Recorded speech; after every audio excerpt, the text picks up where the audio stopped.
Pag hindi ka marunong magtiis, masusuong ka sa maraming gulo. Bakit ba nasasabi ng tao na merong ginhawa at merong pagtitiis? Kasi naranasan niya muna magtiis bago siya nag-enjoy sa buhay, bago siya nagkaroon ng ginhawa. Ang gusto ng tao, puro ginhawa, ayaw mahirapan. Mayroong value yung pagtitiis kasi doon mo ma-compare kung nag-enjoy ka na ba o nasa pagtitiis ka pa rin. Ang lahat ng bagay sa mundo, may proseso. Ito ang tatandaan nyo.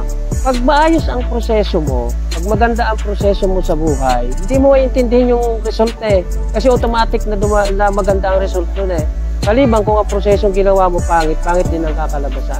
Ang mahirap sa tao kasi, laging nakatingin doon sa result. Pero yung proseso na mahirap ayaw pagdaanan. Kaya nangyayari, dahil hindi nila nakukuha yung result na gusto nila, ayun, tatampo, nawawalan ng pagtitiis sa buhay. Ayaw magtiis, kaya pinuputol niya na yung kanyang pangarap, yung kanyang mga gustong mangyari sa buhay kasi hindi niya nakukuha yung gusto niyang mangyari. Samantalang hindi ka naman dapat nagpo-focus doon sa result Dapat nagpo-focus ka doon sa proseso. Gandahan mo yung proseso at maganda yung kakalabasan